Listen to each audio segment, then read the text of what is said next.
회장님, 10억만 주세요. 그럼 제가 사모님 말문트게 해드릴게요. 그날 대한민국에서 가장 비싼 차가 멈춰섰습니다. 호성그룹 회장 박도진. 재산만 수십조, 그가 손가락 하나 까딱하면 수천 명의 인생이 바뀌는 남자였죠. 그런 그의 차 앞을 가로막은 건 고작 9살짜리 여자아이였습니다. 10억 주시면 제가 사모님 병 고쳐드릴게요. 경호원들이 끌어내려 했지만 아이는 물러서지 않았습니다. 5년째 입을 닫은 사모님. 국내 최고 의료진도 포기했는데 9살 꼬마가 고치겠다고 나선 거예요. 하지만 그 아이의 눈빛은 확신으로 가득 차 있었습니다. 과연 이 꼬마의 제안에는 어떤 의도가 담겨 있는 걸까요? 호성그룹 본사 앞. 대한민국에서 가장 높은 빌딩 중 하나인 그곳에 지하 주차장 입구에서 검은색 의전 차량 한 대가 천천히 빠져나오고 있었습니다. 그 안에 타고 있는 사람은 박도진 회장. 대한민국에서 손에 꼽는 부호이자 호성그룹의 절대 권력자였으며 그의 재산은 수십조 원에 달했고 그가 손가락 하나 까딱하면 수천 명의 인생이 바뀌었습니다.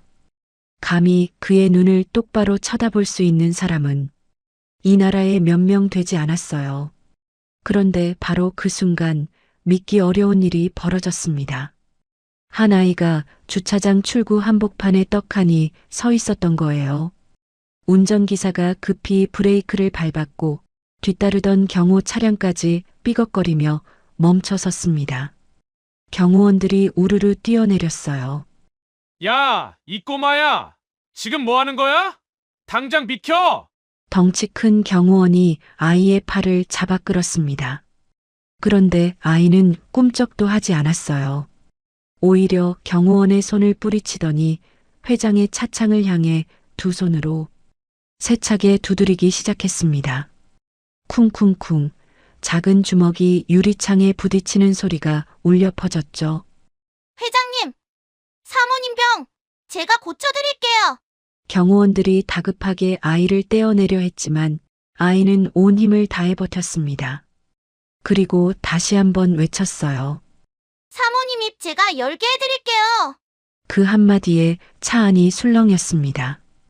박도진 회장의 손이 천천히 움직였고 문을 열고 내려 꼬마 앞에 섰어요. 그의 얼굴은 무표정했지만 눈빛만큼은 예사롭지 않았습니다. 수십 년간 살벌한 비즈니스 현장에서 살아남은 사람 특유의 모든 것을 꿰뚫어 보는 듯한 눈이었죠. 고작 너 같은 꼬마가 내 아내의 병을 고친다고? 박 회장은 어이없다는 듯 되물었습니다. 국내 최고 의료진도 손 놓았는데 네가 뭘 어쩌겠다는 거지?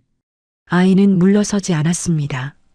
그 작은 눈동자는 박 회장의 시선을 피하지 않았어요.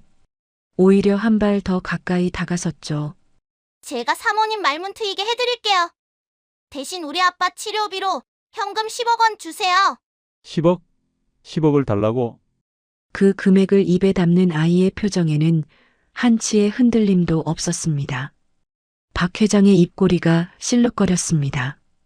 기가 막혀서 웃음이 나온 건지 아니면 다른 감정이 올라온 건지 알 수 없었죠. 아이를 한참 동안 내려다봤습니다. 초등학교 2학년이나 3학년쯤 되었을 아이. 그 나이에 대한민국 최고 권력자의 차를 막아서고 10억을 요구하다니 기가 막힐 노릇이었습니다. 그래서 만약 실패하면 어쩔 건데? 박 회장이 물었습니다. 아이가 숨을 한번 깊이 들이쉬었습니다. 그리고 입을 열었어요. 실패하면요. 제 인생 전부를 회장님께 드릴게요. 평생 회장님 집에서 무보수로 일할게요. 아이의 목소리는 떨리지 않았습니다. 오히려 너무나 담담해서 듣는 사람의 가슴이 다 서늘해질 지경이었습니다. 어차피 믿져야 본전이잖아요, 회장님. 아이가 마지막으로 덧붙였습니다. 저한테는 이게 마지막 기회이고요. 회장님은 그냥 속는 셈 치고 한번 해보는 거예요. 손해볼 거 하나도 없잖아요. 박도진 회장은 오랫동안 아이를 내려다봤습니다. 그리고 천천히 입을 열었어요. 차에 타라. 경호원들이 당황한 표정을 지었지만 감히 반박하지는 못했습니다. 아이가 차에 올라타자 검은 창문이 다시 닫혔어요. 차가 움직이기 시작했습니다. 호성그룹 회장의 의전 차량 뒷좌석에 이름도 모르는 9살 아이가 앉아 있었습니다. 그 기묘한 광경을 본 경호원들은 서로 눈빛을 교환했지만 아무도 입을 열지 못했죠. 차 안은 고요했습니다. 10억이라고 했니? 박 회장이 먼저 입을 열었습니다. 팔짱을 낀 채 아이를 내려다보는 그의 눈빛은 여전히 읽기 어려웠어요. 그 돈이 왜 필요한 건데? 네 부모가 시킨 거야? 하은이 고개를 저었습니다. 그리고 점퍼 안주머니에서 접고 또 접어 구겨진 종이 한 장을 꺼냈어요. 박 회장이 종이를 받아들었습니다. 서류 상단에는 심장이식 수술비 견적서라는 글자가 선명했고 그 아래로 길게 늘어선 숫자들 끝에 총액 10억 3천만 원이라는 금액이 적혀 있었어요. 아빠 심장이 안 좋아요. 하은의 목소리가 조용히 흘러나왔습니다. 선생님이 그랬어요. 한 달 안에 수술 못하면 아빠 돌아가신다고. 근데 우리 집에는 돈이 없어요. 엄마는 제가 3살 때 돌아가셨고, 아빠는 맨날 병원에 누워있고 친척도 없어요. 아이는 담담하게 말했지만 그 담담함이 오히려 더 가슴을 쥐어짰습니다. 9살 아이가 짊어지기엔 너무나 무거운 짐이었습니다. 병원이랑 사회복지사 아주머니한테도 부탁해봤어요. 근데 대기자가 너무 많대요. 아빠 차례 오려면 2년은 걸린다고 했어요. 아빠한테는 한 달밖에 안 남았는데, 그래서 아빠가 살려면 해외에 가서 수술받는 방법밖에 없대요. 하은이 박 회장의 눈을 똑바로 쳐다봤습니다. 그래서 제가 직접 돈을 구하기로 했어요. 박 회장은 한동안 아무 말 없이 서류를 들여다봤습니다. 10억이 넘는 금액. 그에게는 적은 돈이었지만 이 아이에게는 아버지의 목숨값이었죠. 우리 아내의 병을 고친다고 했는데 무슨 근거로 그런 소리를 하는 거지? 인터넷에서 봤어요. 사모님이 5년 전에 아드님을 잃고 나서 말을 못하게 됐다고. 의사 선생님들은 다 심리적인 문제라고 하죠? 마음의 병이라고요. 하은이 머리카락을 귀 뒤로 넘기며 말을 이었습니다. 근데 저는 좀 다르게 생각해요. 말을 안 하는 거랑 못하는 건 달라요. 진짜 원인이 따로 있을 수도 있어요. 박 회장의 눈썹이 미세하게 움직였습니다. 이 아이가 무슨 근거로 그런 확신을 갖고 있는지는 모르겠지만 적어도 헛소리를 짓거리는 것 같지는 않았어요. 너무나 확신에 찬 눈빛이었으니까요. 재밌는 애로군. 박 회장이 서류를 접어 아이에게 돌려주며 말했습니다. 좋아. 믿져야 본전이니. 기회를 주지. 기한은 일주일이야. 하은의 눈이 반짝였습니다. 하지만 박 회장의 다음 말에 그 빛이 잠시 흔들렸어요. 대신 실패하면 넌 약속대로 평생 내 집에서 일을 해야 한다. 그래도 해볼 거니? 평생이라는 그 단어의 무게를 9살 아이가 온전히 이해하고 있는지는 알 수 없었습니다. 하지만 하은은 단 1초도 망설이지 않았어요. 네. 대신 성공하면 10억. 바로 주시는 거예요? 약속하시는 거죠? 박 회장이 피식 웃었습니다. 깡다구 하나는 인정할 수밖에 없었죠. 얼마나 달렸을까요? 차가 속도를 줄이더니 거대한 철문 앞에 멈춰 섰습니다. 철문이 소리 없이 열리고 차는 긴 진입로를 따라 천천히 들어갔어요. 창밖으로 끝없이 펼쳐진 정원이 보였습니다. 넓디 넓은 잔디밭, 정돈된 화단, 그리고 저 멀리 보이는 거대한 건물. 호성 캐슬, 박도진 회장의 개인 저택이자 대한민국에서 가장 비싼 주거지로 알려진 곳이었습니다. 성이라는 이름이 전혀 과장이 아니었어요. 유럽의 고성을 그대로 옮겨다 놓은 듯한 외관에 창문만 수십 개가 넘어 보였죠. 차에서 내린 하은은 저도 모르게 몸을 움츠렸습니다. 그때 현관문이 열리며 한 여자가 모습을 드러냈어요. 50대 초반쯤 되어 보이는 여자였습니다.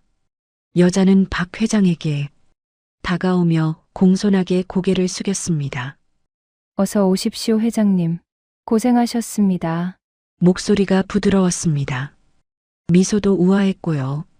하지만 그 시선이 하은에게로 향했을 때 뭔가가 달라졌어요. 이건 뭐지? 어디서 굴러 들어온 거지? 말로 하지 않아도 느껴지는 거부감.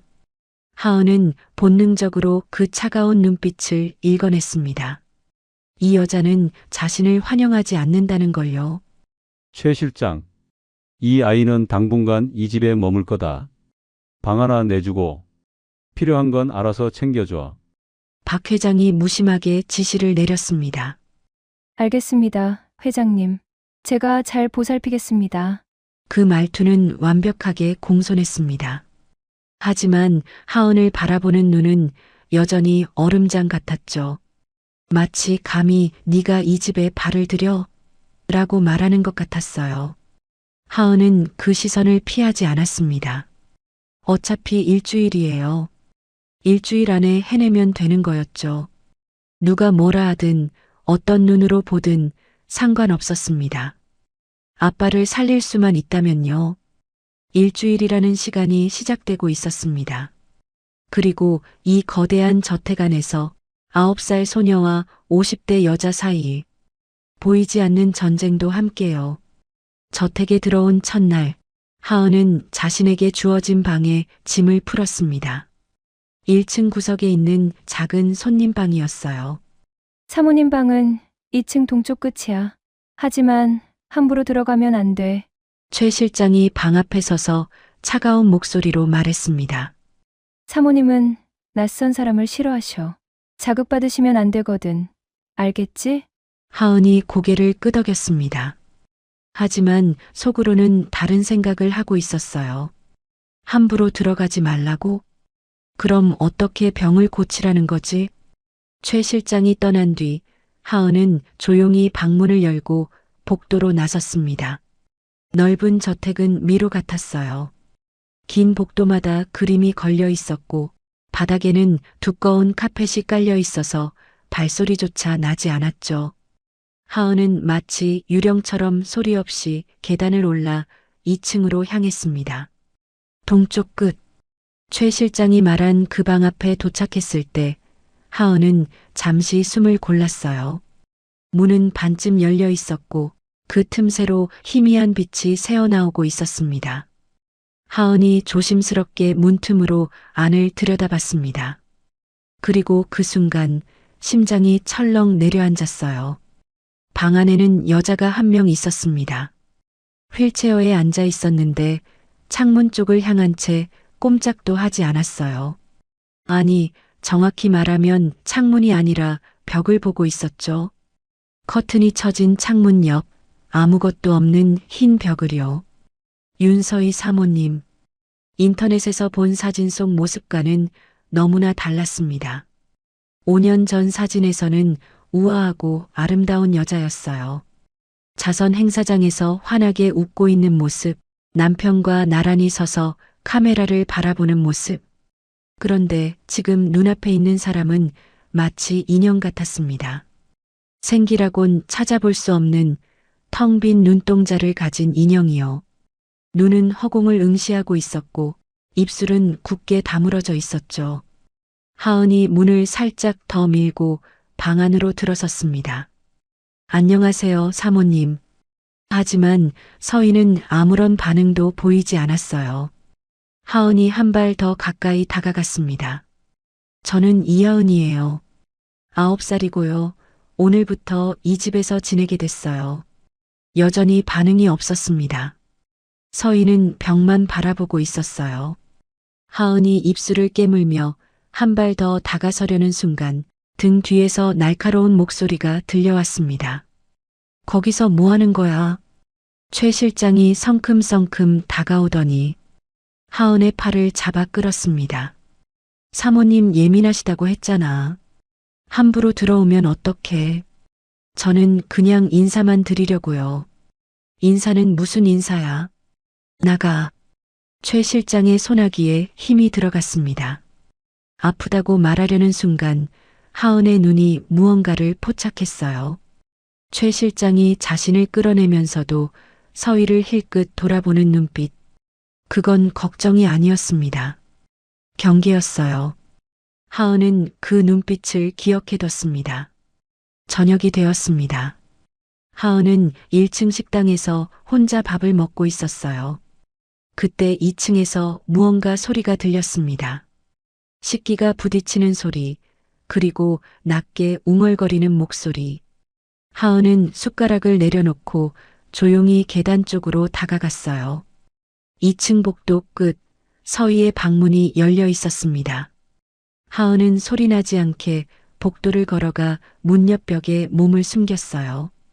그리고 문틈으로 안을 들여다봤죠. 최 실장이 서희 앞에 앉아 죽을 떠먹이고 있었습니다. 얼핏 보면 헌신적인 간호처럼 보였어요. 하지만 하은의 귀에 들려온 목소리는 전혀 다른 이야기를 하고 있었습니다. 사모님, 오늘도 준우 생각하세요? 최 실장이 나직하게 물었습니다. 그애 생각하시면 안 돼요. 생각할수록 더 괴로우실 테니까. 숟가락이 서희의 입술에 닿았습니다. 하지만 서희는 입을 열지 않았어요. 고개를 미세하게 돌리며 거부하는 듯 했죠. 그 순간 최 실장의 목소리가 달라졌습니다. 왜 안 드세요? 설마 아직도 본인 잘못이 아니라고 생각하시는 건 아니죠? 부드러움이 사라진 얼음처럼 차가운 목소리였어요. 그날 밤 사모님이 준우 방에 촛불 켜놓고 나온 거잖아요. 기억 안 나세요? 사모님 실수로 불이 난 거예요. 사모님이 준우를 죽인 거라고요. 하은의 눈이 커졌습니다. 서희의 어깨가 파르르 떨리기 시작했어요. 두 손이 휠체어 팔걸이를 움켜쥐었고 얼굴이 창백하게 질려갔죠. 하지만 최 실장은 멈추지 않았습니다. 죗값 치르셔야죠, 사모님. 편하게 사시면 안 되는 거예요. 준우가 얼마나 무서웠겠어요. 불 속에서 그렇게 엄마를 불렀을 텐데 사모님은 그때 뭐 하고 계셨어요? 서희의 몸이 더 심하게 떨렸습니다. 눈에서 눈물이 고이기 시작했죠. 최 실장이 탁자 위에서 작은 약봉지를 꺼냈습니다. 흥분하시면 안 돼요. 이거 드시고 진정하세요. 약을 죽에 타더니 억지로 서희의 입에 숟가락을 밀어 넣었습니다. 서희가 고개를 저으며 저항했지만 최 실장은 한 손으로 서희의 턱을 잡고 움직이지 못하게 했어요. 삼키세요. 안 삼키시면 또 주무시기 힘드실 거예요. 결국 서희는 약이 섞인 죽을 삼켰습니다. 그리고 얼마 지나지 않아 눈이 풀리기 시작했어요. 고개가 앞으로 떨어지고 손에서 힘이 빠졌죠. 최 실장이 만족스러운 표정으로 서희의 머리카락을 쓸어 넘겼습니다. 이제 좀 나아지셨네요. 푹 주무세요, 사모님. 그 목소리가 다시 부드러워졌습니다. 마치 아무 일도 없었다는 듯이요. 하은은 벽에 등을 기댄 채 숨을 죽이고 있었습니다. 심장이 미친 듯이 뛰었어요. 방금 본 것이 너무나 충격적이었기 때문이죠. 저건 간호가 아니었습니다. 매일 귓가에 대고 네가 아들을 죽였다고 속삭이면서 죄책감을 먹이고 정신을 무너뜨리고 있었던 거예요. 그리고 저항하면 약을 먹여서 재워버리고요. 가스라이팅. 인터넷에서 본 적 있는 단어가 머릿속에 떠올랐습니다. 상대방을 미치게 만드는 심리적 학대. 지금 최 실장이 사모님에게 하고 있는 게 바로 그거였어요. 그제야 모든 게 맞아떨어졌습니다. 왜 사모님이 5년이나 입을 열지 못했는지, 왜 아무리 유명한 의사가 와도 치료가 안 됐는지, 사모님의 병이 낫지 않기를 바라는 사람이 옆에서 매일 병을 키우고 있었으니까요. 하은은 주먹을 꽉 쥐었습니다.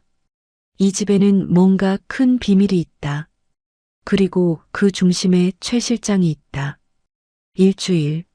아니, 이제 6일밖에 안 남았어요. 그 안에 진실을 밝혀내야 합니다.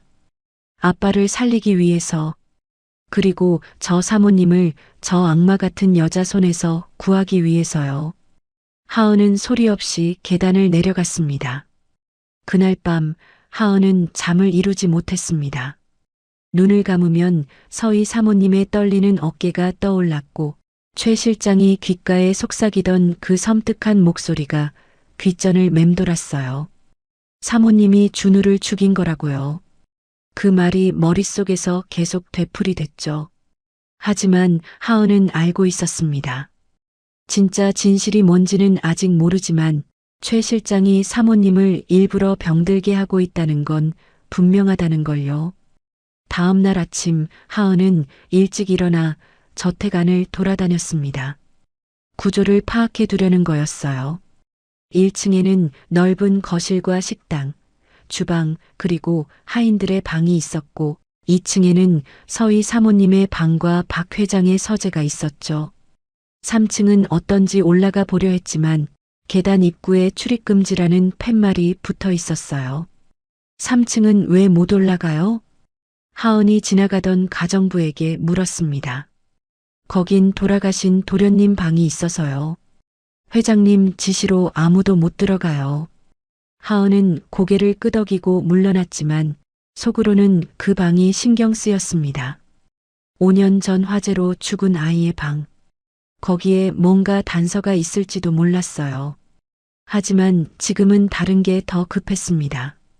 오후 2시 하은은 2층 복도 구석에 숨어서 서희의 방을 지켜보고 있었어요. 어젯밤에 본 것처럼 최 실장이 또 사모님에게 뭔가를 먹이는지 확인하려는 거였죠. 예상대로였습니다. 최 실장이 쟁반을 들고 서희의 방으로 들어갔어요. 쟁반 위에는 찻잔이 하나 놓여 있었는데 그 안에 담긴 액체가 묘한 색이었습니다. 연한 보랏빛이 도는 꽃차 같은 것이었죠. 사모님, 허브티 가져왔어요. 심신 안정에 좋은 거예요. 드시면 마음이 편해지실 거예요.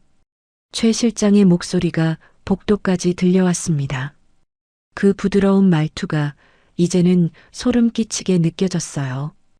하은은 그 보라색 허브티를 유심히 지켜봤습니다. 매일 오후 2시에 먹인다고 했으니 어제 오늘만의 일이 아닐 거예요. 5년 동안 매일 저걸 먹였다면? 그 안에 뭔가가 들어있다면?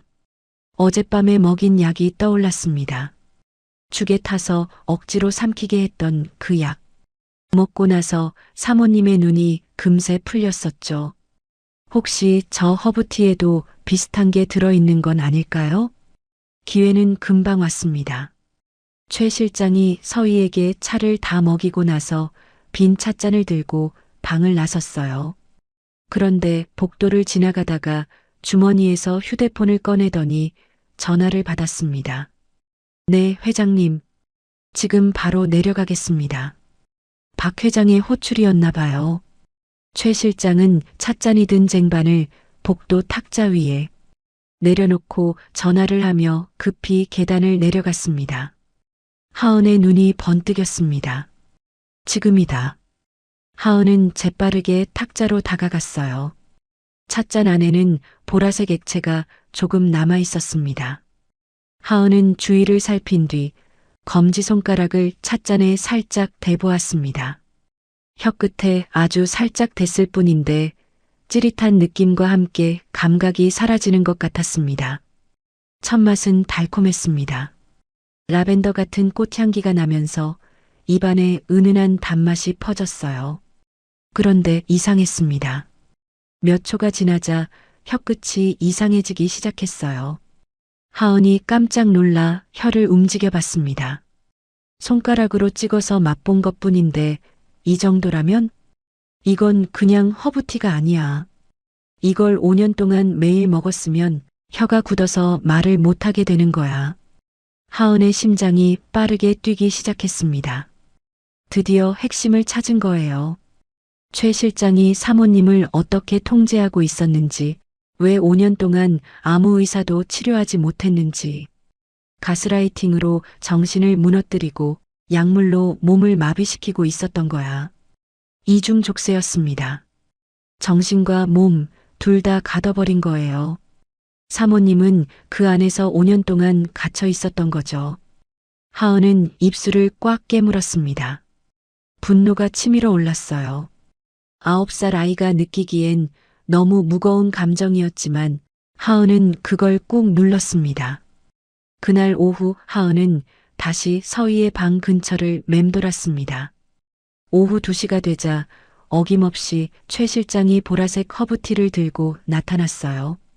하은은 방 앞에서 우연히 마주친 척 인사를 건넸습니다. 실장님, 사모님께 제가 차 갖다 드려도 돼요? 저도 도와드리고 싶어서요. 됐어. 사모님 시중은 내가 들 테니까 넌 네 할 일이나 해. 근데 저 원래 이 집에 사모님 돕겠다고 온 거잖아요. 가만히 있으면 회장님한테 혼나요. 최 실장은 잠시 하은을 노려보더니 귀찮다는 듯 한숨을 쉬었어요. 그럼 들어와서 구석에 서 있어. 사모님한테 말 걸지 말고. 하은이 고분고분 고개를 끄덕이며 방 안으로 따라 들어갔습니다. 서희는 오늘도 휠체어에 앉아 벽을 바라보고 있었어요. 최 실장이 다가가 찻잔을 서희의 손에 쥐어주었습니다. 사모님, 오늘도 허브티 가져왔어요. 천천히 드세요. 서희의 손이 떨렸습니다. 찻잔을 들기 싫은 것 같았지만 최 실장이 손을 감싸 쥐고 억지로 입술 쪽으로 가져갔어요. 하은은 그 장면을 지켜보며 이를 악물었습니다. 저걸 마시면 안 되는데. 저걸 마시면 또 혀가 마비될 텐데. 그때 하은의 눈에 창가에 놓인 화분이 들어왔습니다. 하은이 재빠르게 움직였습니다. 일부러 비틀거리는 척하며 최 실장 쪽으로 넘어졌어요. 아! 하은의 몸이 최 실장의 팔에 부딪혔고 그 충격에 찻잔이 기울어졌습니다. 보라색 액체가 절반쯤 바닥에 쏟아졌어요. 너 뭐 하는 거야? 최 실장이 버럭 소리를 질렀습니다. 하지만 하은은 넘어진 척 바닥에 엎드린 채 속으로 쾌재를 불렀어요. 절반이라도 줄인 거죠. 죄송해요, 실장님. 발이 꼬여서요. 나가 있어. 네가 있으면 사고만 나. 복도로 나온 하은은 멀리서 방 안을 지켜봤습니다. 매일 이러면 너무 티가 날 거야. 다른 방법을 찾아야 해. 하지만 최 실장의 감시가 너무 심했습니다. 서희의 방에는 항상 최 실장이 붙어 있었고 허브티를 먹이는 시간에는 절대 자리를 비우지 않았어요. 약병이 어디 있는지 찾아서 없애버리고 싶었지만 그러려면 최 실장의 방을 뒤져야 했죠. 그건 너무 위험했습니다. 일주일 중 이미 이틀이 지났어요. 하은은 손톱이 손바닥에 박히도록 주먹을 쥐었습니다. 시간이 없었어요. 약을 막는 것만으로는 부족했습니다. 근본적인 해결책이 필요했죠. 최 실장이 왜 사모님을 이렇게 만들고 있는지, 5년 전 화재의 진짜 범인이 누구인지 그 진실을 찾아야 했습니다. 그래야 모든 게 끝날 테니까요. 하은의 시선이 자연스럽게 3층 계단 쪽으로 향했습니다. 출입금지 팻말이 붙어 있는 그곳, 죽은 아이 준우의 방이 있는 곳이요. 이틀이 더 지나고 이제 사흘밖에 남지 않았습니다. 그날 오후 하은은 우연히 흥미로운 장면을 목격했습니다. 2층 복도를 지나가던 서희의 휠체어가 3층으로 올라가는 계단 앞에서 멈춘 거예요. 최 실장이 휠체어를 밀고 가다가 잠시 자리를 비운 사이였죠. 서희는 아무것도 모르는 것처럼 멍하니 앉아 있었는데 어느 순간 고개가 천천히 돌아갔습니다. 계단 위쪽을 향해서요. 3층, 굳게 닫힌 문이 있는 그곳을요. 서희의 눈에 무언가가 스쳐 지나갔습니다. 그건 분명 감정이었어요. 5년 동안 텅 비어 있던 그 눈에 아주 잠깐이지만 무언가가 일렁였죠. 그리움인지 슬픔인지 아니면 다른 무엇인지 알 수는 없었지만요. 하지만 그 순간도 오래가지 않았습니다. 최 실장이 돌아오자마자 서희의 표정은 다시 무로 돌아갔어요. 마치 아무 일도 없었다는 듯이요. 하은은 그 장면을 멀리서 지켜보며 확신했습니다. 저 위에 답이 있어. 준우의 방에. 그날 밤 하은은 잠을 자는 척했습니다. 저택의 불이 하나둘 꺼지고 복도에서 발소리가 사라졌어요. 벽시계가 새벽 2시를 알렸을 때 하은은 조용히 이불을 걷어차고 일어났습니다. 맨발로 방문을 열었어요. 카펫 덕분에 발소리가 나지 않았죠. 복도는 캄캄했지만 하은은 낮 동안 외워둔 구조를 떠올리며 한 걸음씩 나아갔습니다. 하은은 원래 이런 아이였어요. 다른 사람들이 무심코 지나치는 것들을 놓치지 않았죠. 냄새, 표정, 습관, 말투의 미세한 변화. 그런 사소한 것들이 하은의 머릿속에는 사진처럼 저장되었습니다. 어릴 때부터 그랬어요. 아빠는 그런 하은을 보며 우리 하은이는 눈이 3개 달린 것 같다고 농담하곤 했죠. 그 능력이 지금 필요했습니다. 1층에서 2층으로, 2층에서 3층으로 계단 입구에 붙어 있던 출입금지 팻말이 어둠 속에서 희미하게 보였어요. 하은은 잠시 멈춰 섰다가 이를 악물고 계단을 올랐습니다. 복도 끝에 문이 하나 있었습니다. 문 앞에 서자 이상하게 등골이 서늘해졌어요.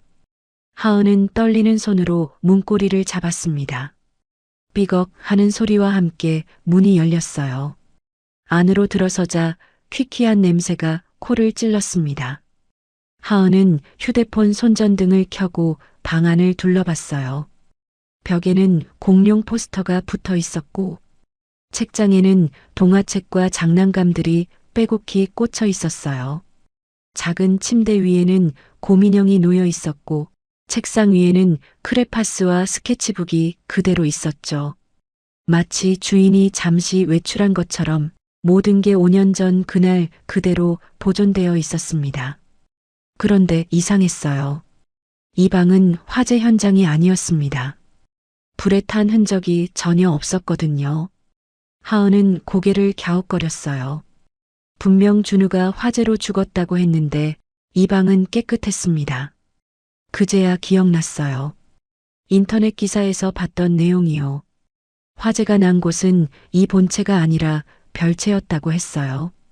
하은은 방 안을 천천히 살폈습니다.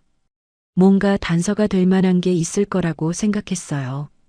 책상 서랍을 열어봤지만 연필과 지우개뿐이었고 옷, 장 안에는 작은 옷들만 걸려 있었죠.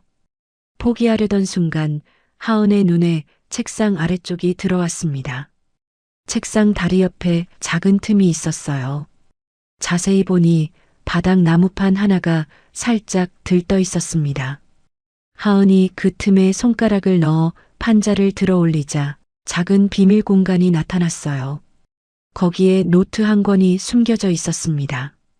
하은의 심장이 쿵쾅거리기 시작했어요. 첫 장을 넘겼습니다. 크레파스로 그린 그림들과 함께 어린아이 특유의 서툰 글씨가 빼곡했어요. 하은은 페이지를 넘기며 읽어나갔습니다. 오늘 최 이모가 맛있는 과자를 줬다. 근데 엄마한테는 비밀이래.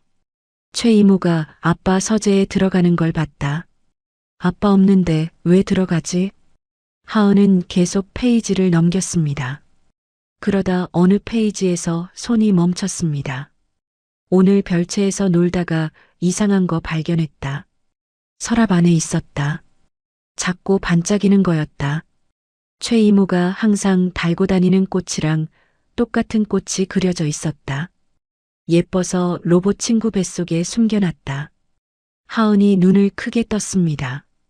최 이모가 항상 달고 다니는 꽃. 하은의 머릿속에 어떤 이미지가 떠올랐어요.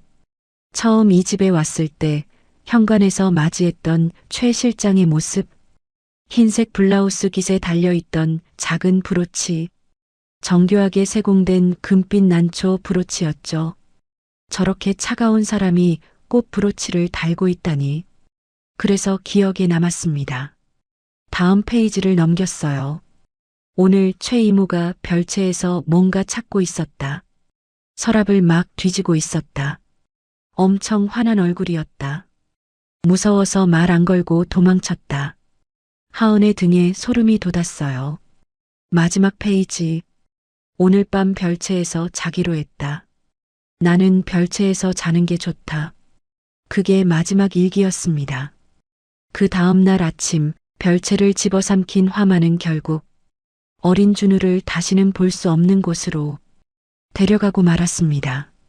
하은은 일기장을 내려놓고 한참을 가만히 있었습니다. 뭔가 이상해요.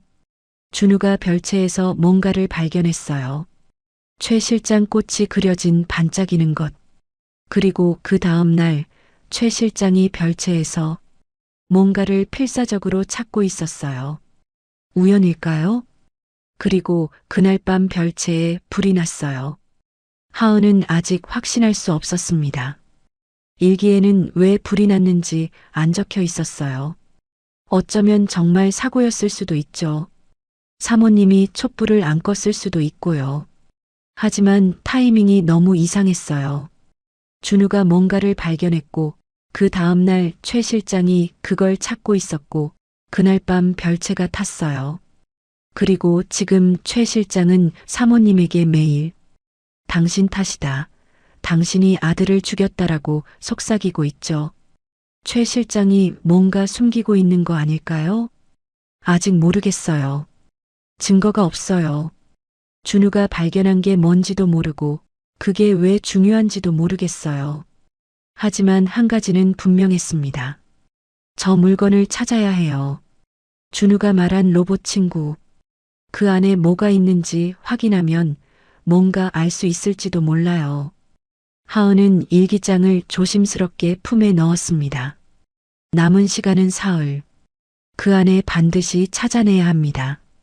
하은은 숨을 죽인 채 3층 복도를 걸었습니다. 품 안에는 준우의 일기장이 있었어요. 심장이 너무 빠르게 뛰어서 가슴이 터질 것 같았지만 지금은 빨리 방으로 돌아가는 게 먼저였죠. 계단을 내려가려는 순간이었습니다. 거기서 등 뒤에서 낮은 목소리가 들려왔어요. 하은의 발이 얼어붙었습니다. 한밤중에 3층에서 뭘 하고 있는 거지? 최 실장이 천천히 다가왔습니다. 그냥 화장실 가려다가 길을 잃어서요. 거짓말.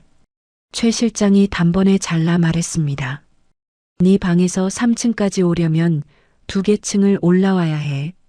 화장실 가다가 길을 잃었다고? 그 핑계를 내가 믿을 것 같아? 하은은 입술을 깨물었습니다. 변명이 통하지 않을 거라는 건 알고 있었어요. 그래도 일기장만큼은 지켜야 했습니다. 그때 최 실장의 시선이 하은의 품으로 향했어요. 뭘 들고 있는 거야? 최 실장이 일기장을 낚아채더니 펼쳐봤어요. 손전등 불빛 아래로 준우의 삐뚤빼뚤한 글씨가 드러났습니다. 페이지를 넘기던 최 실장의 얼굴이 점점 굳어졌어요. 눈동자가 빠르게 움직이며 글씨를 훑었고 입술이 파르르 떨리기 시작했죠.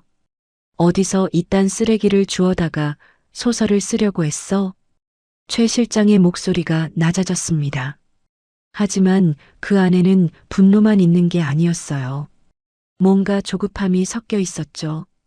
그건 쓰레기가 아니에요. 준우가 쓴 일기장이에요. 그 순간 최 실장의 눈빛이 흔들렸어요. 그리고 하은이 막을 틈도 없이 단숨에 찢어버렸어요. 안 돼. 하은이 소리쳤지만 이미 늦었습니다.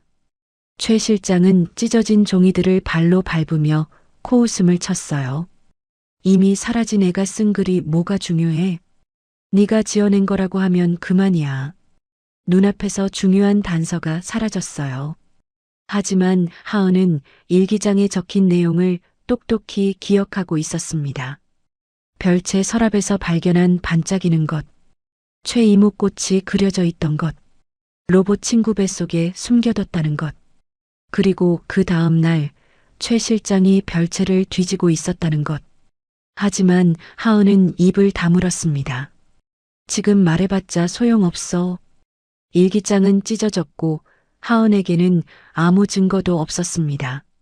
20년 동안 이 집에서 일한 충신과 며칠 전에 집에 온 꼬마. 누구 말을 믿겠어요? 당연히 최 실장이죠. 게다가 섣불리 말했다가는 상황만 더 나빠질 거예요. 가자. 최 실장이 하은의 팔을 잡아 끌었습니다. 어디로요? 회장님한테. 한밤중에 출입금지 구역에서 뭘 하고 있었는지 직접 말씀드려야겠다. 최 실장에게 끌려 2층으로 내려갔고 박 회장의 침실 앞에 섰습니다. 최 실장이 문을 두드렸습니다. 잠시 후 안에서 인기척이 났고 문이 열렸어요. 무슨 일이야, 이 시간에? 박 회장이 눈을 비비며 나왔습니다. 죄송합니다, 회장님. 이 시간에 깨워드려서요. 최 실장이 고개를 숙이며 말했습니다. 목소리가 떨리고 있었어요. 아까 하은 앞에서 일기장을 찢던 그 여자와는 전혀 다른 사람 같았죠. 완벽한 연기였습니다. 하지만 이건 꼭 말씀드려야 할 것 같아서요. 뭔데? 이 아이가요, 사모님을 괴롭히고 있었습니다. 박 회장의 눈이 커졌습니다. 뭐라고? 제가 이상한 소리가 나서 올라가 봤더니 입을 열게 한답시고 사모님께 돌아가신 준우 도련님 얘기를 꺼내면서 자극한 것 같아요. 그런 적 없어요. 하은이 소리쳤습니다. 최 실장이 슬픈 표정을 지으며 고개를 저었어요. 회장님, 직접 사모님 상태를 보세요.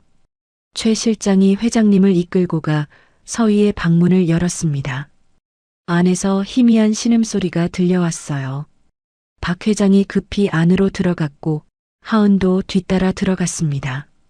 서희가 침대에서 몸을 웅크린 채 부들부들 떨고 있었어요. 이불을 끌어안고 사시나무처럼 떨면서 작은 소리를 내고 있었는데 마치 무언가에 겁에 질린 것 같았습니다. 여보. 박 회장이 달려가 아내를 안았습니다. 서희는 남편의 품에서도 떨림을 멈추지 못했어요. 눈은 허공을 향해 있었고 입술은 파르르 떨리고 있었죠. 하은은 알 수 있었습니다. 서희가 저렇게 떠는 건 준우 얘기 때문이 아니에요. 복도에서 최 실장의 목소리가 들렸기 때문이에요. 최 실장이 무섭기 때문에 저러고 있는 거였죠. 하지만 박 회장은 그걸 모릅니다. 이게 다 이해 때문이라는 거야? 박 회장이 돌아서며 하은을 노려봤습니다. 눈에 불이 켜져 있었어요. 5년 동안 아내를 살리려고 모든 걸 쏟아부은 남자의 분노에 찬 눈이었죠. 하은은 입술을 깨물었습니다. 말해야 할까요? 최 실장이 뭔가 숨기고 있다고, 일기장에 이상한 내용이 있었다고. 하지만 하은은 입을 열지 않았습니다. 증거가 없어.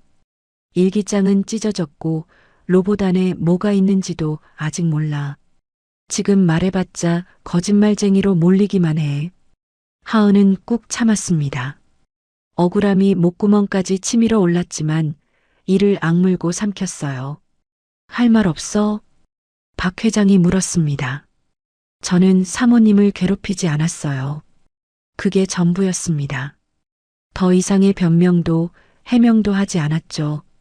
지금은 때가 아니었으니까요. 박 회장의 얼굴이 더욱 굳어졌습니다. 최 실장. 네, 회장님. 이 애를 당장 1층 방에 일단 가둬두었다가 내일 날 박는 대로 내보낸다. 하은의 심장이 철렁 내려앉았습니다. 알겠습니다, 회장님. 최 실장이 하은의 팔을 잡았습니다. 복도를 지나 계단을 내려가는 동안 최 실장이 하은의 귀에 대고 나직이 속삭였어요. 똑똑하네. 입 다물 줄 아는 거 보니까. 근데 소용없어. 내일이면 넌 이 집에서 쫓겨나. 다신 돌아오지 못해. 하은은 대답하지 않았습니다. 대신 속으로 되뇌었어요. 아직 끝난 거 아니야. 1층 손님방. 최 실장이 하은을 밀어넣고 문을 닫았습니다. 밖에서 자물쇠 채우는 소리가 들렸어요. 하은은 닫힌 문 앞에 서서 한참을 움직이지 않았어요. 그리고 천천히 창문 쪽으로 고개를 돌렸습니다. 밖에서는 비가 내리기 시작했어요. 창문 너머로 어둠에 잠긴 본체가 보였습니다. 3층 어딘가에 로봇 장난감이 있을 거예요. 내일 아침까지는 찾아야 합니다. 이게 마지막 기회였습니다. 비가 쏟아지고 있었습니다. 하은은 어둠 속에서 창밖을 바라보고 있었습니다. 3층에 불 꺼진 창문이 빗줄기 너머로 희미하게 보였죠. 내일 아침이면 쫓겨나요. 그러면 아빠는 한 달 안에 수술 못하면 죽는다고 했어요. 이미 일주일 중 닷새가 지났고 남은 건 이틀뿐이에요. 아니, 내일 아침에 쫓겨나면 이틀도 없는 거죠. 하은은 주먹을 꽉 쥐었습니다.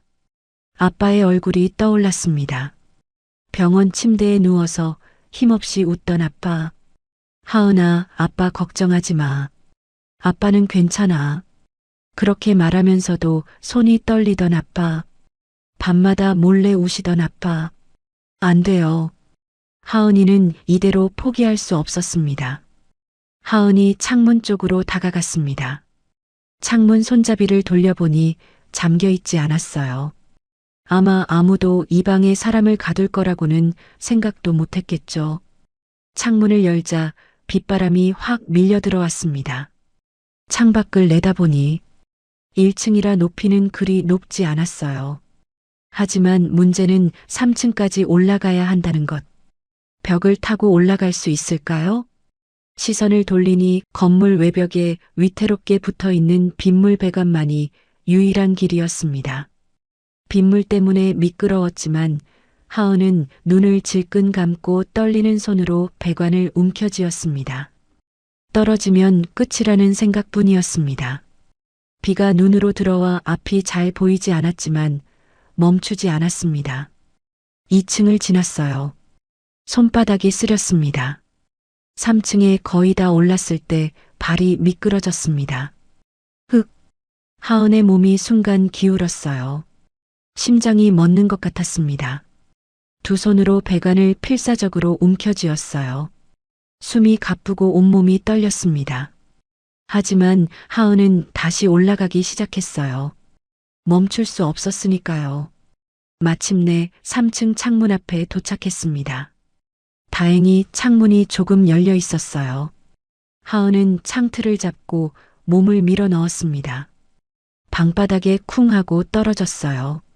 잠시 바닥에 엎드린 채 숨을 골랐습니다. 준우의 방.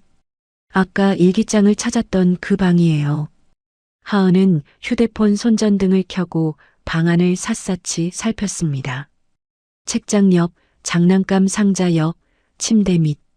작은 장난감들은 많았지만 로봇 친구는 보이지 않았어요. 침대 밑을 한 번 더 들여다봤지만 먼지만 수북했어요. 어디 있는 거지? 하은이 옷장 쪽으로 시선을 돌렸습니다.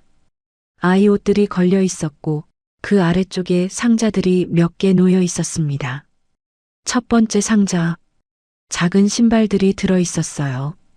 두 번째 상자, 레고 블록들이 가득했어요.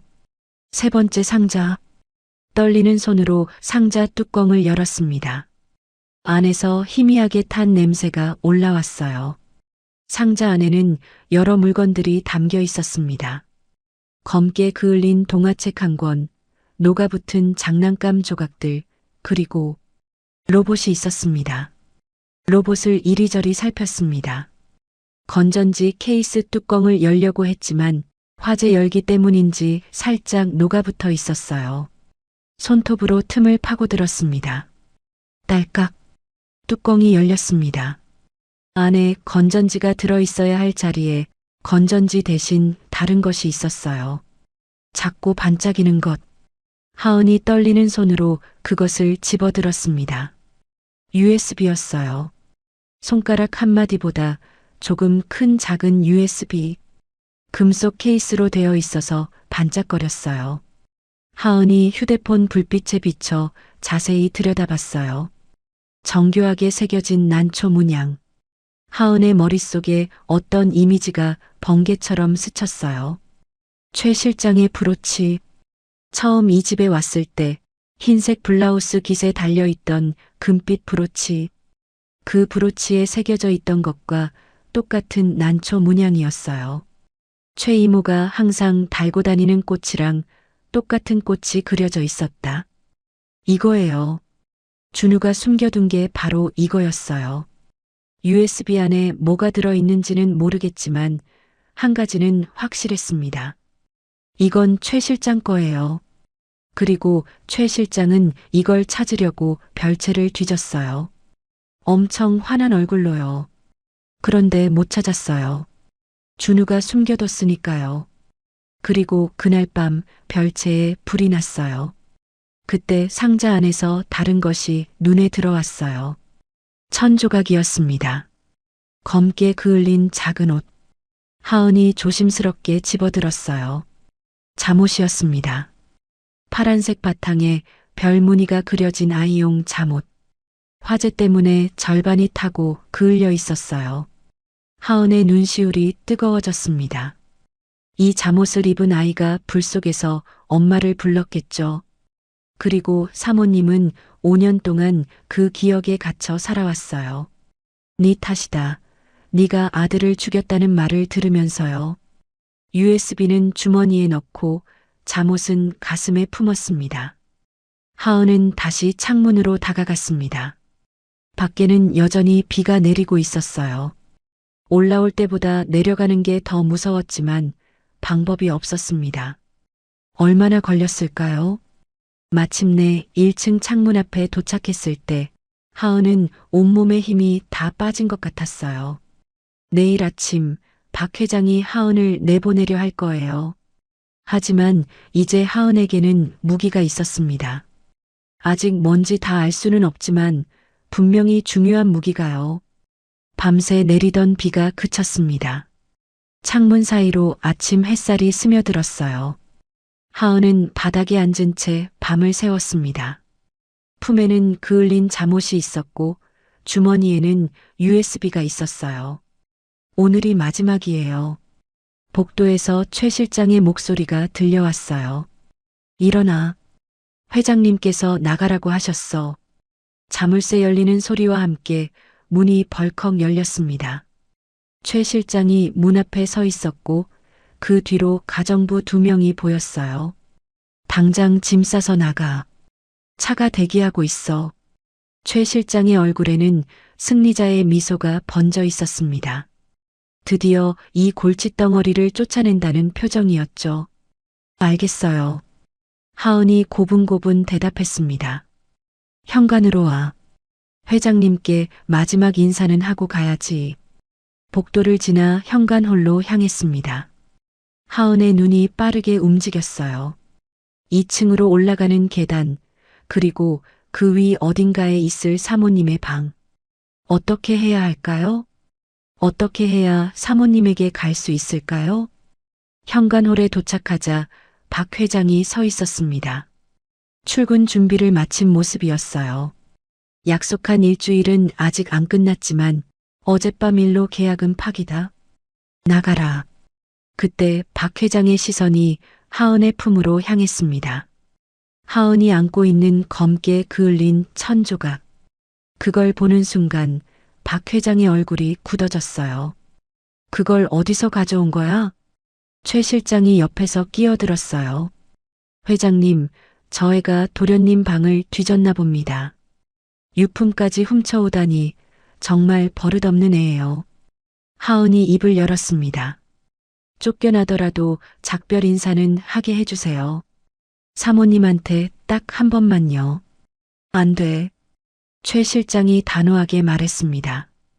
회장님, 이 애를 사모님 근처에 보내시면 안 됩니다.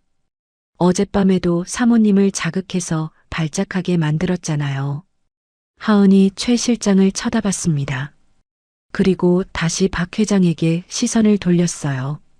저는 사모님을 괴롭힌 적 없어요. 그리고 저는 약속을 지키려고 했어요. 사모님 입 열게 해드리겠다고 했잖아요. 헛소리 집어치워. 최 실장이 목소리를 높였습니다. 지만 하은은 아랑곳하지 않았어요. 회장님, 딱 5분만 주세요. 5분만 사모님을 만나게 해주세요. 박 회장은 아무 말 없이 하은을 내려다봤습니다. 그의 눈이 하은의 품에 안긴 잠옷에 머물러 있었어요. 파란색 바탕에 별무늬. 5년 전 아들이 좋아하던 잠옷이었죠. 회장님, EMR 들으시면 안 됩니다. 최 실장이 다급하게 말했어요. 목소리에 초조함이 묻어났습니다. 사모님 상태가 안 좋으신 거 아시잖아요. 또 자극받으시면 어떡해요. 박 회장이 한참 동안 침묵했습니다. 그리고 입을 열었어요. 5분. 최 실장의 얼굴이 하얗게 질렸습니다. 딱 5분만이다. 박 회장이 하은을 쏘아보며 말했어요. 네. 5분이면 돼요. 최 실장이 입술을 깨물었습니다. 뭔가 말하려다가 박 회장의 눈빛을 보고 입을 다물었어요. 하지만 그 눈에는 불안이 가득했습니다. 저도 같이 가겠습니다. 최 실장이 말했어요. 사모님 상태를 지켜봐야 하니까요. 박 회장이 고개를 끄덕였습니다. 그래. 같이 가. 하은이 계단을 올라가기 시작했습니다. 한 계단, 한 계단. 품에는 준우의 잠옷을 안고 주머니에는 USB를 넣은 채로요. 2층 복도 끝. 서희 사모님의 방 앞에 도착했어요. 하은은 문 앞에서 잠시 멈췄습니다. 심장이 미친 듯이 뛰었어요. 손바닥에 땀이 배어났죠. 이게 마지막 기회예요. 하은이 문을 밀고 안으로 들어갔습니다. 방 안은 고요했습니다. 오늘도 사모님은 텅 빈 눈으로 벽을 바라보고 있었어요. 하은이 천천히 다가갔습니다. 뒤에서 최 실장이 따라 들어오는 기척이 느껴졌어요. 그리고 문 앞에 박 회장이 서서 지켜보고 있었죠.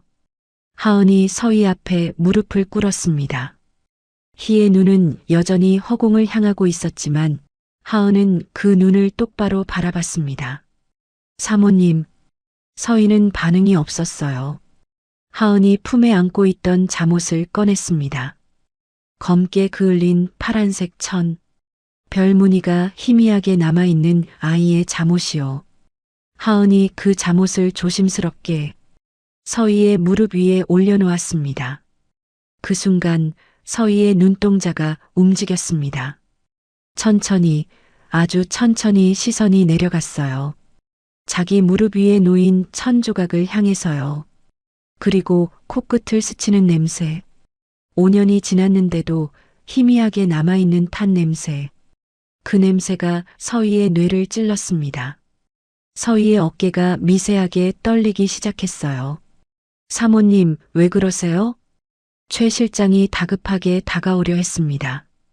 하지만 하은이 먼저 움직였어요. 서희의 귀에 입을 가까이 대고 아주 낮은 목소리로 속삭이기 시작했습니다. 아줌마, 촛불 때문에 불난 거 아니에요. 하은이 주머니에서 USB를 꺼냈습니다. 난초 문양이 새겨진 작고 반짝이는 것. 그걸 서희의 손 위에 올려놓았어요. 이거 보세요. 준우가 찾아서 숨겨뒀어요. 로봇 친구 뱃속에요. 서희의 시선이 USB로 향했습니다.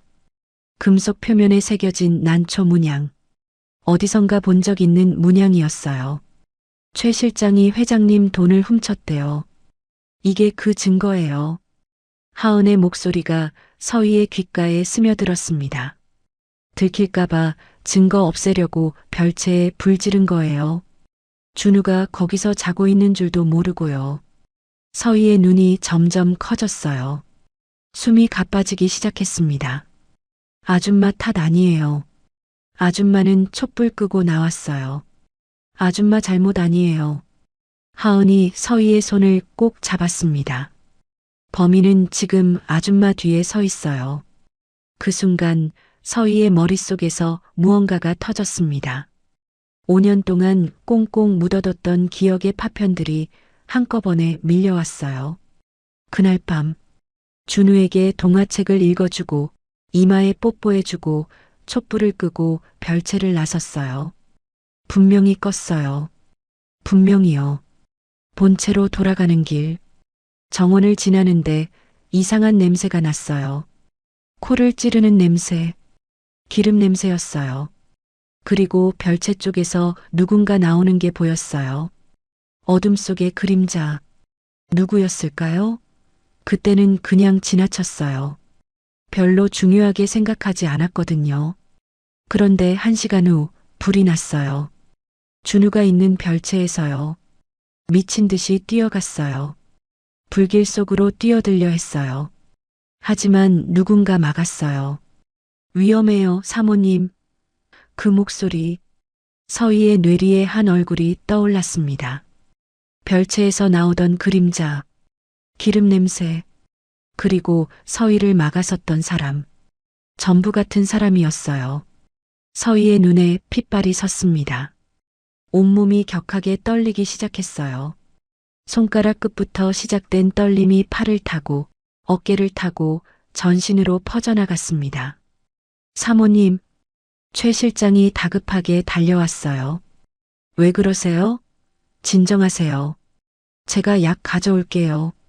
최 실장의 손이 서희의 어깨에 닿으려는 순간 서희가 움직였습니다. 5년 동안 휠체어에 묶여있던 여자가 갑자기 벌떡 일어섰어요. 최 실장이 놀라 뒷걸음질 쳤습니다. 하지만 벌떡 일어선 서희가 더 빨랐어요. 두 손이 번개처럼 뻗어나가 최 실장의 멱살을 움켜쥐었습니다. 사모님? 최 실장의 얼굴이 하얗게 질렸어요. 서희의 눈을 봤기 때문이에요. 그 눈에 담긴 것은 5년치 분노였습니다. 5년치 억울함이었고, 5년치 슬픔이었고, 5년치 고통이었어요. 그 모든 것이 한꺼번에 터져나왔습니다. 서희의 입술이 떨렸어요. 5년 동안 굳어있던 혀가 움직였습니다. 5년 동안 닫혀있던 목구멍에서 소리가 올라왔어요. 너였어. 갈라지고 쉰 목소리였지만 분명한 말이었습니다. 네가 불질렀어. 최 실장의 눈이 공포로 물들었어요. 사모님, 무슨 말씀이세요? 네가 내 아들을 하늘로 보냈어. 서희의 절규가 방 안을 가득 채웠습니다.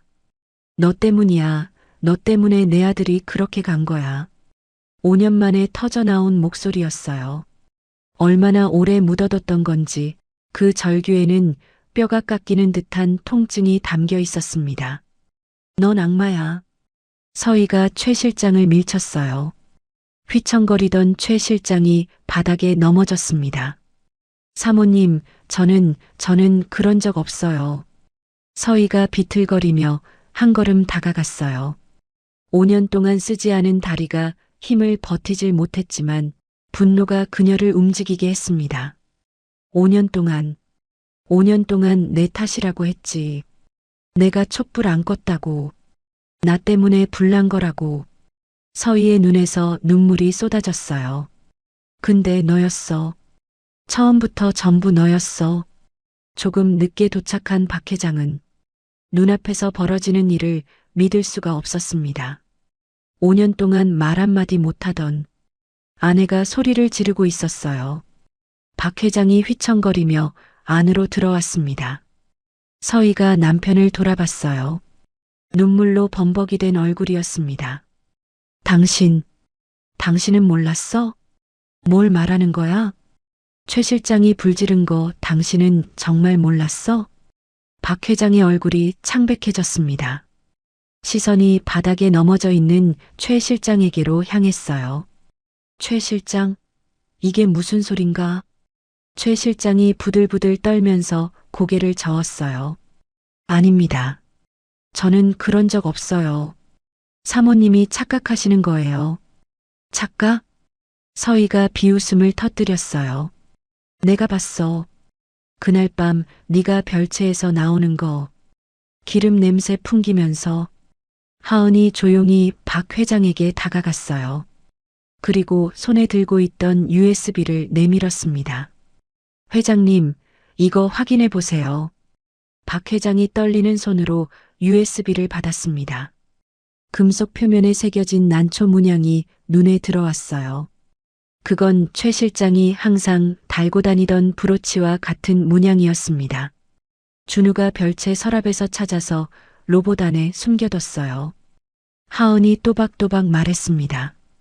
그 다음날 최 실장이 별채에서 뭔가를 엄청 찾고 있었대요. 준우 일기장에 그렇게 적혀 있었어요. 엄청 화난 얼굴로요. 일기장? 어젯밤에 최 실장이 찢어버렸어요. 하지만 저는 다 기억해요. 하은이 최 실장을 가리켰습니다. 그날 밤 별채에 불이 났어요. 최 실장이 찾던 게 없어졌으니까요. 증거를 태워 없애려고 한 거예요. 최 실장이 벌떡 일어나며 소리쳤어요. 거짓말이에요. 이해가 꾸며낸 거예요. 하지만 아무도 그 말을 믿지 않았습니다. 박 회장의 눈빛이 변하고 있었어요. 회장님, 저는 정말 아니에요.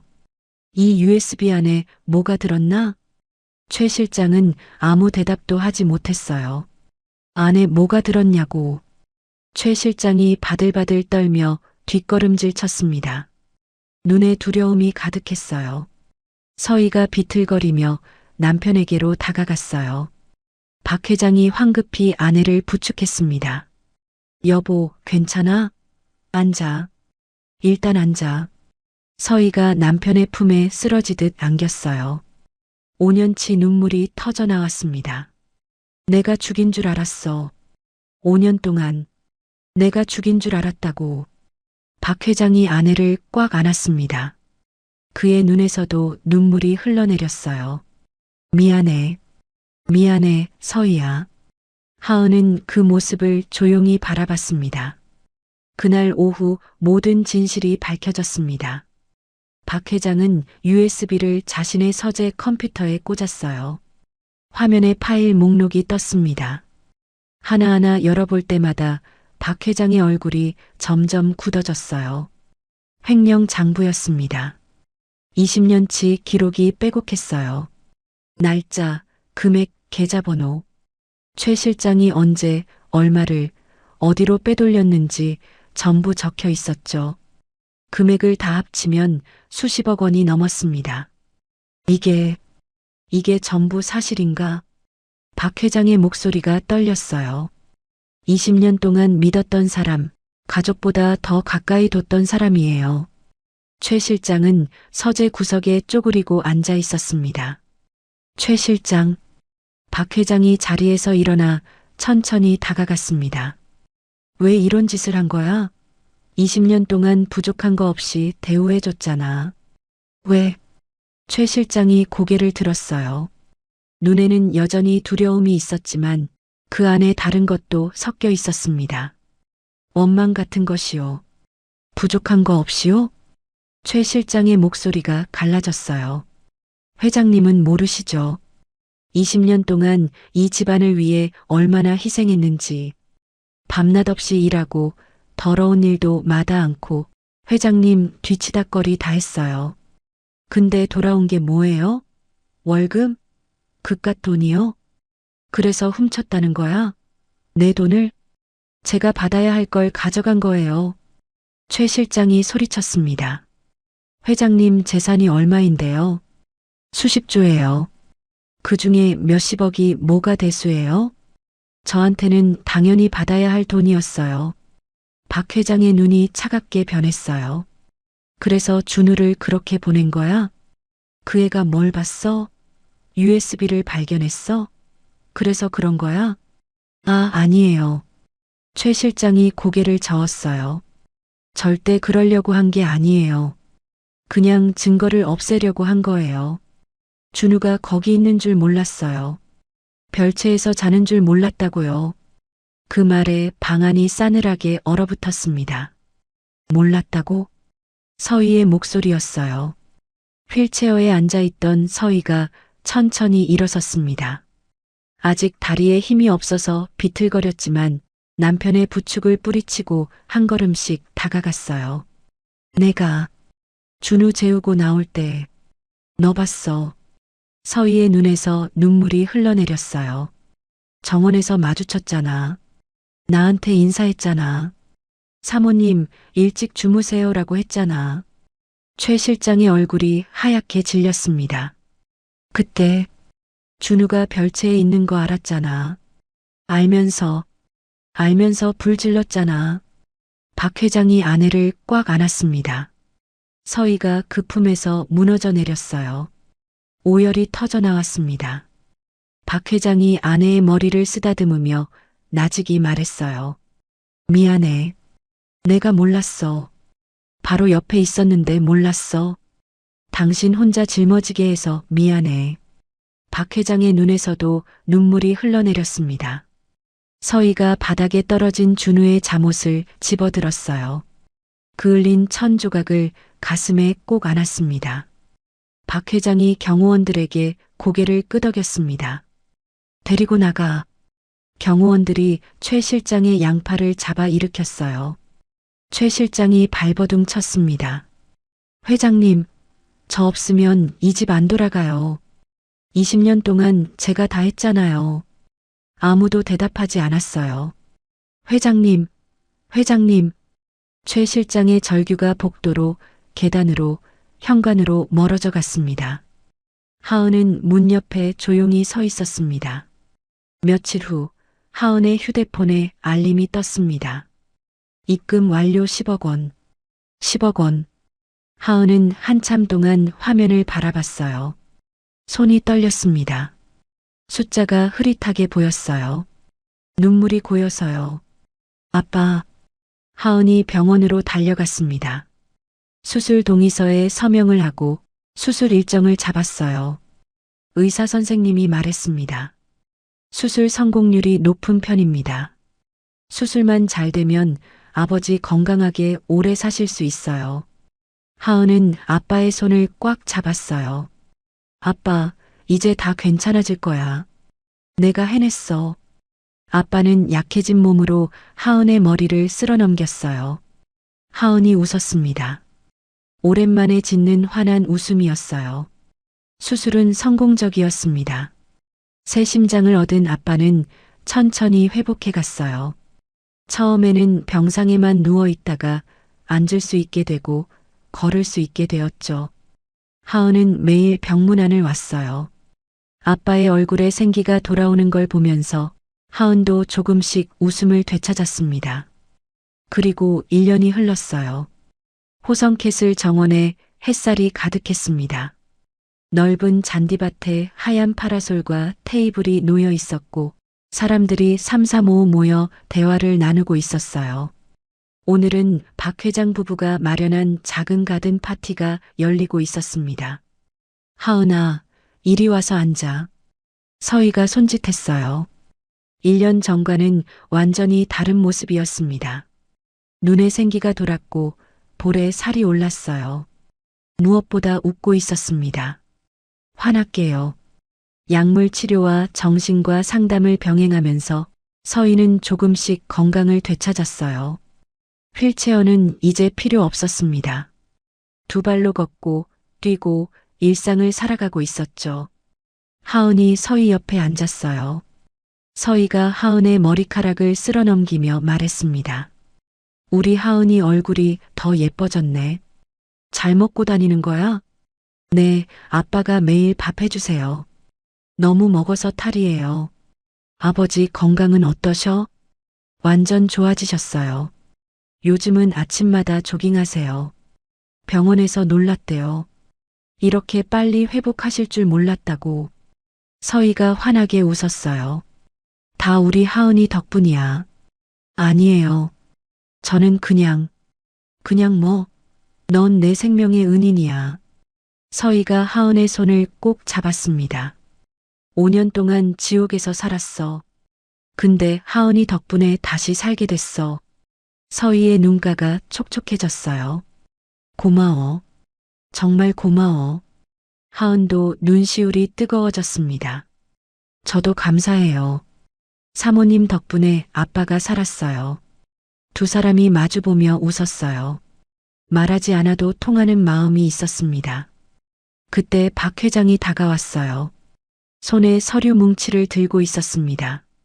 하은아, 잠깐 시간 좀 내줄래?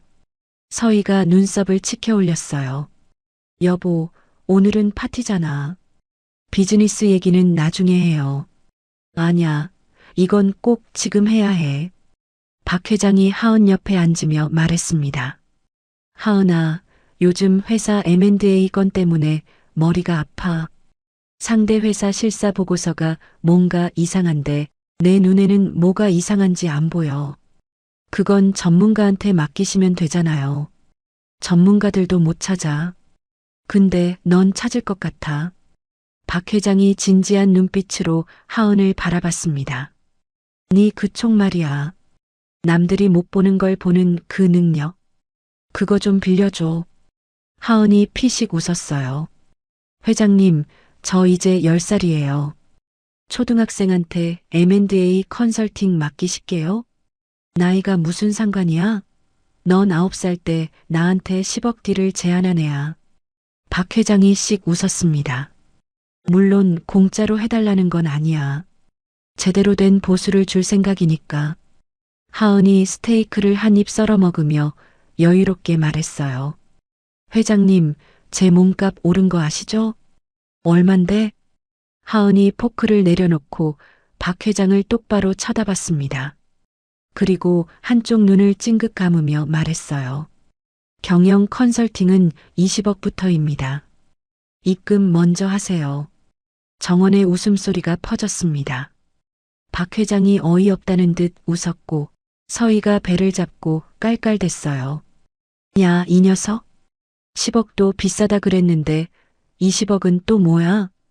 인플레이션이요. 그리고 저 이제 실적 있잖아요. 호성그룹 사모님 살린 실적. 이거 완전 사기꾼 기질 있네. 칭찬으로 알아듣겠습니다, 회장님. 하은이 해맑게 웃었어요. 정원의 오후 햇살이 따스하게 내리쬐었습니다. 웃음소리가 바람에 실려 퍼져나갔어요. 1년 전 폭우 속에서 박 회장의 차를 가로막았던 작은 아이. 아빠를 살리겠다는 일념 하나로 목숨을 건 거래를 제안했던 아이. 세상에서 가장 부유한 남자와 그의 아내, 그리고 이제는 가족이나 다름없어진 어린 소녀. 그들은 지금 이 정원에서 햇살을 받으며 웃고 있었습니다.